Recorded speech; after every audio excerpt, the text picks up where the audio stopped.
My name is Lukas Hyder. I work at White Memorial. Job is a forester and assistant superintendent. And that entails responsibility for the land, the trails, the forests, and so on and so forth.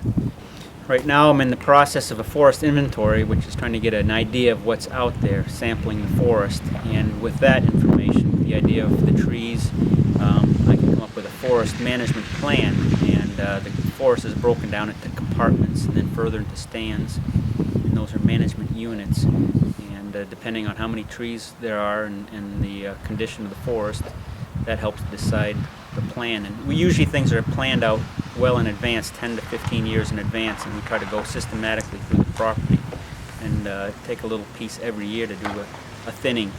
So we have an active management plan, active forestry that occurs here. We have our own crew that does some logging, and we will periodically have contract loggers come in and do big jobs.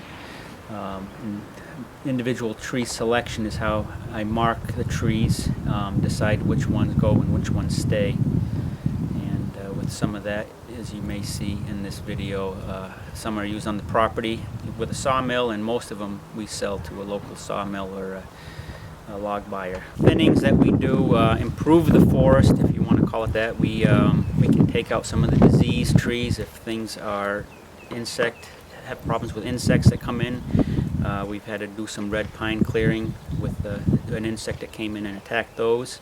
So you can remove diseased trees. You can also increase growth around trees that you want by thinning the poor quality trees. So you would, it's like thinning the carrots in your garden. You focus the growth on the trees, the high quality trees. And also we get forest products. We need wood to survive and to maintain our quality of life, so there's got to be a little give and take.